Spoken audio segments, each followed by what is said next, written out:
ഈ ഒരു വീഡിയോ നിങ്ങൾ ഫാമിലി ഗ്രൂപ്പിലേക്ക് എല്ലാവരും ഷെയർ ചെയ്യണം. നമ്മുടെ നാട് ഇപ്പോൾ പുതിയ ജനറേഷൻ വളർന്നു വരുന്ന യുവത്വം അവർക്ക് ഫാമിലി കുടുംബത്തിൻ്റെ മഹത്വം അറിയാത്ത ആൾക്കാരാണ് കൂടുതൽ.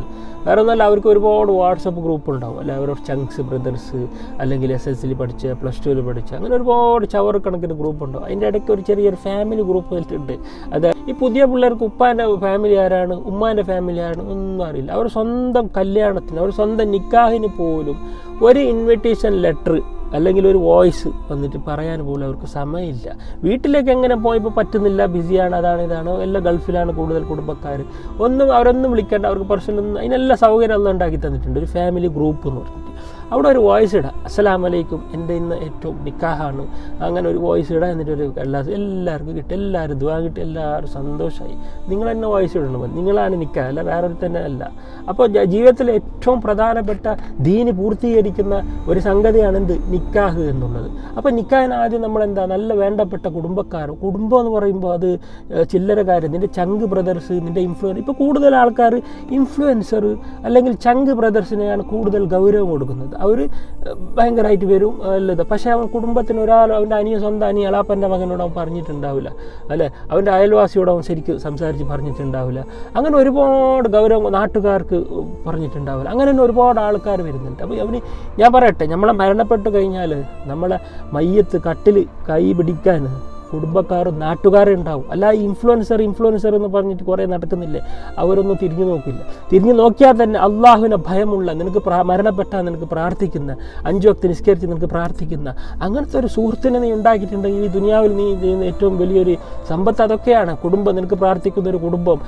കുടുംബത്തിന് നമ്മൾ ബന്ധം പുലർത്തുമ്പോൾ, കുടുംബ ബന്ധം ചേർക്കുമ്പോൾ അവന് അള്ളാഹു ആഫിയത്ത്, ദീർഘായുസ് കൊടുക്കും. അതുമാത്രമല്ല അവൻ്റെ ഭക്ഷണത്തിൽ വിശാലത കൊടുക്കും. അപ്പോൾ കുടുംബം അത് പ്രധാനപ്പെട്ടതാണ്.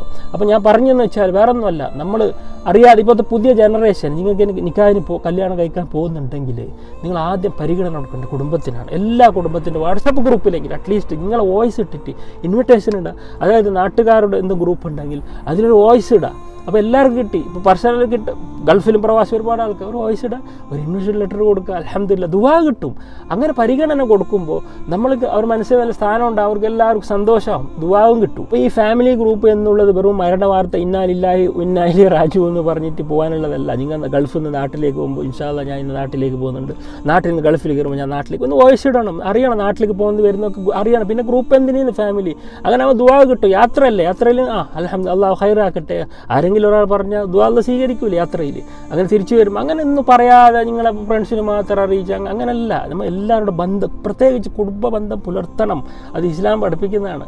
അതിപ്പം എല്ലാവർക്കും സമയമില്ല, ബിസി ലൈഫായി വാട്സപ്പ് ഗ്രൂപ്പില്ലേ, അങ്ങനെ പറയണം. വളരെ വിഷമമുള്ള കാര്യം എന്ന് വെച്ചാൽ ഇന്ന് എല്ലാവരും നിക്കാഹും കല്യാണം അതൊക്കെ ഒരു മറ്റുള്ളവരെ കാണിക്കാൻ വേണ്ടി കുറച്ച് ഫേമസ് ആയ ആൾക്കാർ, ദീനും അള്ളാഹുവിനോ റസൂലിനോ മനസ്സിലാക്കാത്ത കുറേ ഇൻസ്റ്റാഗ്രാമിൽ വീഡിയോ ഇട്ടു, പെണ്ണിനും ആണിനും അവരൊന്നും ഇല്ലാത്ത കുറേ ഇൻഫ്ലുവൻസറും പിന്നെ ഫേമസ് ആയ ആൾക്കാരെ അവരെ മാത്രം ക്യാമറയ്ക്ക് മുന്നിൽ കൊടുന്ന് അത് മാത്രം ഇട്ട് എൻ്റെ ഇങ്ങനെ ആ ഷോ ഓഫ് അങ്ങനെയൊക്കെ വിവാഹം കഴിക്കുന്ന ഒരുപാട് ആൾക്കാർ ഇപ്പോൾ കൂടി വരികയാണ്.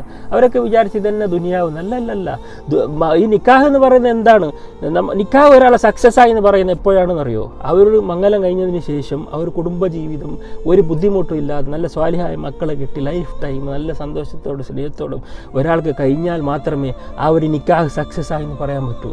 അതിനു മുമ്പ് നമുക്ക് കാണുന്നൊക്കെ പ്രകടനമോ സോഷ്യൽ മീഡിയയും അതും ഇതൊക്കെ നമുക്ക് അതിനെ നോക്കിയിട്ട് ഒരാളെ വിവാഹം സക്സസ് ആയി വിലയിരുത്താൻ സാധിക്കില്ല. ഒരുപാട് ഏറ്റവും കൂടുതൽ ഡൈവേഴ്സ് നടക്കുന്ന ഇൻഫ്ലുവൻസ് സെൻ്റർ നിങ്ങൾ വേണമെങ്കിൽ ടെസ്റ്റ് നോക്കി, സിനിമാ മേഖലയിലായാലും ഇൻഫ്ലുവൻസിൻ്റെ ലോകത്തായാലും കൂടുതൽ ഡൈവേഴ്സ് നടക്കുന്നത് കാരണം അവരുടെ വിവാഹത്തിലും അവരുടെ നിക്കാഹിലും അള്ളാഹുവിൻ്റെ മലായിക്കത്തോട് സാന്നിധ്യം ഉണ്ടാവുമോ ഇല്ലേ എന്നുള്ളത് നിങ്ങൾക്ക് തന്നെ സ്വയം വിലയിരുത്താൻ പറ്റും. അള്ളാഹുവിൻ്റെ റസൂലും എൻ്റെ നിക്കാഹ് ഞാൻ ചെയ്യുന്ന ഈ കാര്യങ്ങൾ ഇഷ്ടപ്പെടുമോ എന്ന് നിങ്ങൾ ആലോചിക്കുക. അള്ളാഹുവിൻ്റെ മലായിക്കത്തുകൾ, അള്ളാഹുവിൻ്റെ അനുഗ്രഹം, അള്ളാഹുവിൻ്റെ അനുഗ്രഹത്തിൻ്റെ നോട്ടം എൻ്റെ നിക്കാഹിൻ്റെ സമയത്ത്, എൻ്റെ കല്യാണത്തിൻ്റെ സമയത്ത് ഉണ്ടാവും എന്ന് നമ്മൾ ചിന്തിക്കണം.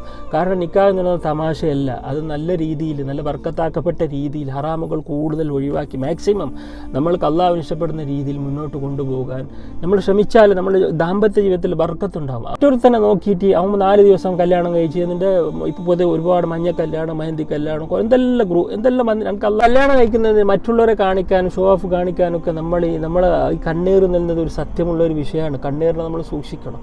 നമ്മളെല്ലാം കൂടുതൽ ആൾക്കാർക്ക് ഇപ്പോൾ കല്യാണം കഴിക്കാനോ നിക്കാഹ് കഴിക്കാനും കൂടുതൽ താല്പര്യം എന്തിനെന്നറിയോ? ഒരു കുടുംബബന്ധം ജീവിക്കാനും നിക്കാഹിൻ്റെ യഥാർത്ഥ ഉദ്ദേശം മനസ്സിലാക്കാതെ ഇപ്പോൾ ഈ റീൽസിൻ്റെ ഒരു വേൾഡ് വന്നത് ശേഷം ഏറ്റവും കൂടുതൽ ആർത്തി പെട്ടെന്ന് ചോക്ലേറ്റ് കൊടുക്കുന്നത് സ്റ്റാറ്റസിലിടണം, അതുപോലെ മഞ്ഞ മെഹന്തിനെ സ്റ്റാറ്റസിലിടണം, ഗ്രൂപ്പിലേക്ക് സെൻഡ് 4 ആൾക്കാർ കാണണം എന്താണ് കൊടുത്തത്, ഏതാണ് കൊടുത്തത്, മഞ്ഞ കല്യാണം കഴിച്ചു, ആ കല്യാണം. ആൾക്കാർക്ക് ഇങ്ങനെ ഷോ ഓഫ് ആക്കിയിട്ടാകുമ്പോൾ ഇവൻ കടക്കാരനായിട്ട് മാറി. ഈ പ്രവാസിയാണ്, ഇവന് ഒരുപാട് കടം വീട്ടാൻ കല്യാണം വരെ കണ്ട് കല്യാണ ശേഷം അവൻ്റെ ജീവിതം അന്വേഷിച്ച് പോയില്ല, ആരും അവന് എത്തി നോക്കില്ല. ഇവൻ എന്നെ കടം വീട്ടണം അല്ലേ, ഈ 4 ദിവസത്തിൻ്റെ കട ഇവൻ വീട്ടണം. അതുപോലെ ഇൻസ്റ്റാഗ്രാമിൽ സ്റ്റോറിയിട്ട് എൻ്റെ കണ്ണീറിൻ്റെ ഒരുപാട് ഇവൻ സഹിക്കണം. അങ്ങനെ ഒരുപാട് ഇപ്പോൾ ഷോ ഓഫ് കൂടുതൽ വന്ന സ്ഥിതിക്ക് ഒരു ദാമ്പത്യ ജീവിതത്തിൽ ബർക്കത്ത് നഷ്ടപ്പെട്ട ഒരു കാലഘട്ടം. എല്ലായിടത്തും ഡൈവേഴ്സ്, മക്കളാണെങ്കിലും നല്ല സ്വാലിഹായി വളരുന്നില്ല, എവിടെ പോയാലും ഡൈവേഴ്സ്, ഇങ്ങനെ അമ്മായി മരുമകൾ പ്രശ്നം, ആത്മഹത്യ, ഇതൊക്കെ സംഭവിക്കുന്നത് എന്തുകൊണ്ടാണ്? നമ്മളെ ഉമ്മത്തിലാണ് കൂടുതൽ. എന്തുകൊണ്ട്? കല്യാണം നിക്കാഹിൻ്റെ ബർക്കത്ത് അതായത് അള്ളാഹു ഇഷ്ടപ്പെടുന്ന രീതിയിൽ ഇല്ല. ഇത് ഒരു ഇസ്ലാമികപരമായി ആർക്ക് പറയാം? ഒരു മുസ്ലിമിൻ്റെ കല്യാണം കൂടാൻ പോകുമ്പോൾ മനസ്സിലാതെ വിഷമമുണ്ട്, ഓരോരോ വീട് കാണും മനസ്സിലാതെ വിഷമമുണ്ട്.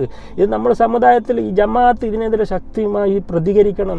അതുപോലെ തന്നെ ഇത് പാടില്ല. നമ്മളെ റസൂൽ സല്ലല്ലാഹു അലൈഹി വസല്ലം ഉമ്മത്താണ്, നമ്മൾ മുസ്ലിങ്ങളാണ് ഇത് നമ്മൾ ക്രിസ്ത്യൻ കൾച്ചർ, യൂറോപ്പ് പോലും ഇങ്ങനെ ചെയ്യുമെന്ന് എനിക്ക് തോന്നുന്നില്ല. അതിനേക്കാൾ തരംതാണ രീതിയിൽ നമ്മളെ മുസ്ലിം സമുദായത്തെ കൊണ്ടുപോകുമ്പോൾ നമ്മളതിനെ അള്ളാഹിനെ ഭയപ്പെട്ട് അള്ളാഹിനെ സൂക്ഷിക്കണം. ഈ ഒരു വിഷയത്തിൽ ഇത് തമാശയല്ല, ദാമ്പത്യ ജീവിതം തമാശയല്ല. അപ്പോൾ എൻ്റെ നിക്കാഹ് ഇങ്ങനെ പാടില്ല എന്ന് ഓരോരോ യുവത്തെ ഇപ്പോഴെന്നെ തീരുമാനമെടുത്താൽ നല്ല രീതിയിൽ കൂടുതൽ വിവരത്തിലേക്കും അതുപോലെ തന്നെ മ്യൂസിക്കിനായിട്ട് പെണ്ണുങ്ങളെ കൊണ്ട് പാട്ട് പാടിക്കുക, റീൽസിടെ ഇൻസ്റ്റാഗ്രാമിൽ പെണ്ണും ആണും നിൻ്റെ പുതുപ്പെണ്ണും ഉള്ളത് ഔറത്തെല്ലാം കാണിച്ചിട്ട് നിസ്കാരമില്ല, പൊറത്ത് നിസ്കാരം ഇല്ലാതെ ഇങ്ങനെ ഷൂട്ട് ഔട്ട് ചെയ്ത് ഇൻസ്റ്റാഗ്രാമിലൊക്കെ ഇട്ട് അങ്ങോട്ടും ഇങ്ങോട്ടും സ്പ്രെഡായി അവസാനം ഒരു വർഷത്തിനും ഉള്ളിൽ തന്നെ നിങ്ങൾ എന്തായി സെപ്പറേറ്റ് ആയി കഴിഞ്ഞാൽ എത്ര നഷ്ടമാണ് നിങ്ങൾക്ക്. ഈ ഇൻസ്റ്റാഗ്രാമിലിട്ടെൻ്റെ പൈസ ഒരു വർഷത്തിനുള്ളിൽ ആ ദാമ്പത്യം തകർന്നാൽ നിങ്ങൾക്കുണ്ടാകുന്ന ടെൻഷൻ എത്രയാണ്, കണ്ണീർ തട്ടിയാലുള്ള ടെൻഷൻ എത്രയാണ്. ഇതൊക്കെ സൂക്ഷിക്കേണ്ട ഒരു വിഷയമാണ്. അതുകൊണ്ട് മറ്റുള്ളവർ ചെയ്തു, മറ്റുള്ളവർ അങ്ങനെ ചെയ്തു നീ നോക്കണ്ട. നീ നിൻ്റെ കാര്യം നോക്കുക. നീ അള്ളാഹു എങ്ങനെ പറഞ്ഞു, റസൂൽ എങ്ങനെ പറഞ്ഞു, ദീനിനോട് സ്നേഹമുണ്ടെങ്കിൽ ആ രീതിയിൽ മുന്നോട്ട് പോയാൽ ദാമ്പത്യ ജീവിതത്തിൽ നല്ല സന്തോഷവും ബർക്കത്തുണ്ട്. അത് ഖിയാമത്ത് നാൾ വരെ, അത് നമ്മുടെ മരണം വരെ നമുക്ക് നല്ല രീതിയിൽ മുന്നോട്ട് കൊണ്ടുപോകേണ്ട ഒരു ബന്ധമാണ് ദാമ്പത്യം. കല്യാണം കഴിഞ്ഞ ശേഷം ഒരുപാട് പ്രശ്നങ്ങളും കടങ്ങളും അതായി തീരേണ്ട ഒരു ജീവിതമല്ല. അത് മുന്നിൽ തന്നെ ആലോചിച്ചുകൊണ്ട് ഇന്നത്തെ ജനറേഷൻ യുവത്വം മുന്നോട്ട് പോവുക. അസ്സലാമു അലൈക്കും.